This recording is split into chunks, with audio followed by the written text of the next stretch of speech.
হিমন্ত বিশ্ব শৰ্মাক শক্তিশালী বুলি জানিছিলোঁ। হিমন্ত বিশ্ব শৰ্মা মই শক্তিশালী বুলি জানিছিলোঁ, কিন্তু ইমান জনপ্ৰিয় বুলি গম পোৱা নাছিলোঁ।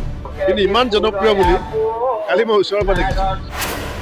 মুখ্যমন্ত্ৰীৰ শত্ৰুৱেও ক'ব বিহপুৰীয়াত এয়া বিৰল দৃশ্য। শত্ৰুবিলাকেও ক'ব, যোনে মুখ্যমন্ত্ৰীক বেয়া পায় তেওঁলোকেও ক'ব যে বিহপুৰীয়া সমষ্টিত এনেকুৱা বিৰল দৃশ্য আগতে অসমৰ মানুহেও দেখা নাই, বিহপুৰীয়াবাসীয়েও দেখা নাই। মুখ্যমন্ত্ৰীৰ প্ৰশংসাত পঞ্চমুখ ভূপেন বৰা, আনহাতে গড় হত্যাকাৰী ৰকিবুল হুছেইনক তোলা ধৰা। যিজন মানুহৰ বিৰুদ্ধে গড় হত্যাৰ অভিযোগ আছে আৰু 2016 চনৰ নিৰ্বাচনত তৰুণ গগৈ ডাঙৰীয়াৰ নেতৃত্বত কংগ্ৰেছ যে ধাৰাসায়ী হৈছিলে তাৰ অন্যতম কাৰণ আছিলে গড় হত্যা। ৰকিবুলৰ বাবে 2016 আৰু 2021 হাৰিছিল কংগ্ৰেছ। আৰু 2016 চনৰ নিৰ্বাচনত তৰুণ গগৈ ডাঙৰীয়াৰ নেতৃত্বত কংগ্ৰেছ যে ধাৰাসায়ী হৈছিলে তাৰ অন্যতম কাৰণ আছিলে গড় হত্যা। মোৰ বিৰুদ্ধে কিন্তু গড় হত্যাৰ অভিযোগ নাই। মুখ্যমন্ত্ৰীৰ অপাৰ জনপ্ৰিয়তা দেখি হতবাক বিজেপি ভূপেন বৰা। বিহপুৰীয়াত মুখ্যমন্ত্ৰীৰ জন আশীৰ্বাদ যাত্ৰাত মুখ্যমন্ত্ৰীৰ প্ৰতি ৰাইজৰ মৰম আৰু শ্ৰদ্ধা দেখি আচৰিত হৈ পৰিল ভূপেন বৰা। বিহপুৰীয়াত কেতিয়াও নেদেখা এক বিৰল দৃশ্য। মুখ্যমন্ত্ৰীক চাবলৈ লোকে লোকাৰণ্য হৈ পৰিল বিহপুৰীয়া। মুখ্যমন্ত্ৰীৰ শত্ৰুৱেও স্বীকাৰ কৰিব লাগিব যে বিহপুৰীয়াত এনেকুৱা জনসমাগম কেতিয়াও হোৱা নাছিল। গতিকে কংগ্ৰেছত কাহানিও নেদেখা এক দৃশ্য কেইদিনমানৰ ভিতৰতে দেখিলে ভূপেন বৰাই। ভূপেন বৰাই ক'লে, মুখ্যমন্ত্ৰী হিমন্ত বিশ্ব শৰ্মাক মই শক্তিশালী বুলি জানিছিলোঁ, কিন্তু মুখ্যমন্ত্ৰীৰ জনপ্ৰিয়তা দেখি মই আচৰিত হৈছোঁ। হিমন্ত বিশ্ব শৰ্মা মই শক্তিশালী বুলি জানিছিলোঁ, কিন্তু ইমান জনপ্ৰিয় বুলি কালি মই ওচৰৰ পৰা দেখিছোঁ।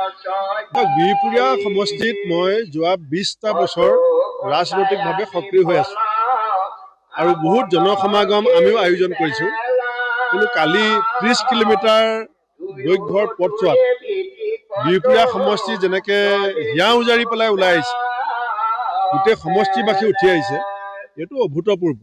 এইটো মুখ্যমন্ত্ৰীক শত্ৰুবিলাকেও ক'ব, যোনে মুখ্যমন্ত্ৰীক বেয়া পায় তেওঁলোকেও ক'ব যে বিহপুৰীয়া সমষ্টিত এনেকুৱা বিৰল দৃশ্য আগতে অসমৰ মানুহেও দেখা নাই, বিহপুৰীয়াবাসীয়েও দেখা নাই। হিমন্ত বিশ্ব শৰ্মা মই শক্তিশালী বুলি জানিছিলোঁ, কিন্তু ইমান জনপ্ৰিয় বুলি কালি মই ওচৰৰ পৰা দেখিছোঁ। মই সঁচাকৈ তেওঁৰ জনপ্ৰিয়তাৰ যিটো মাপকাঠি সেইটো মই কালিহে গম পাইছোঁ। মই ধূলিচাত শব্দটো নকওঁ, বিৰোধী যেতিয়া মই আছিলোঁ বিহপুৰীয়াত তেতিয়া আমি 9000 ভোটত যোৱাবাৰ হাৰিছোঁ, এতিয়া মই এইফালে আহিলোঁ। আনহাতে ৰকিবুল হুছেইনকো প্ৰত্যাহ্বান জনাই বিজেপি ভূপেন বৰাই এক গুৰুত্বপূৰ্ণ মন্তব্য কৰে। ৰকিবুল হুছেইন হ'ল গড় হত্যাকাৰী। ৰকিবুলৰ কাৰণে 2016 আৰু 2021 কংগ্ৰেছ হাৰিছিল। অসমৰ জাতীয় জীৱনত অসমীয়া জাতিয়ে হৃদয়ত আঘাত পাব পৰা কোনো তেনেকুৱা জাতীয় গৌৰৱক হত্যা কৰা কাম মই আজিলৈকে নাই কৰা। যিজন মানুহৰ বিৰুদ্ধে গড় হত্যাৰ অভিযোগ আছে আৰু 2016 চনৰ নিৰ্বাচনত তৰুণ গগৈ ডাঙৰীয়াৰ নেতৃত্বত কংগ্ৰেছ যে ধাৰাসায়ী হৈছিলে তাৰ অন্যতম কাৰণ আছিলে গড় হত্যা। কাৰণ সেই সময়ত গোটেই অসমত বিজেপিয়ে যিখন পোষ্টাৰ লগাইছিলে তাত এটা কাটি থকা ডিঙি কটা গড়ৰ তেজৰ সৈতে পৰি থকা এখন ফটো সমগ্ৰ অসমত পোষ্টাৰিং হৈছিল। 21 চনত কংগ্ৰেছ দল হাৰিছিলে AIUDFৰ লগত কংগ্ৰেছে কৰা মিত্ৰতাৰ কাৰণে। সেই সময়ত মই মিটিং পাতিছিলোঁ, প্ৰদ্যুৎ বৰদলৈ ডাঙৰীয়া, দেৱব্ৰত শইকীয়া ডাঙৰীয়া প্ৰমুখ্যে। আমি ৰাণী নৰ আব্দুল খালেক আমি চবেই চিঠি লিখিছিলোঁ যে এই এলায়েন্সটো হ'ব নালাগে। কোনে পাতিছিলে এলায়েন্স? আজি কাৰ বিৰুদ্ধে এই অভিযোগবিলাক আহি আছে? গতিকে যিজন মানুহে জাতীয় জীৱনত জাতিক কন্দুৱাইছে গড় হত্যা কৰি, যিজন মানুহৰ বিৰুদ্ধে কিমানটা ED কেছ আছে, ইনকাম টেক্সৰ কেছ আছে, সেই লিষ্টখন আপোনালোকে অনিল ৰাজাৰ ওচৰত পাব।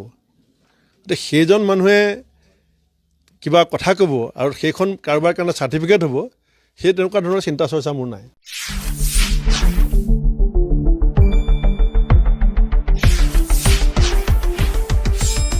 শুদ্ধ আৰু বিস্তৃত বাতৰিৰ বাবে চাই থাকক নিউজ ডেস্ক ৰিপৰ্ট।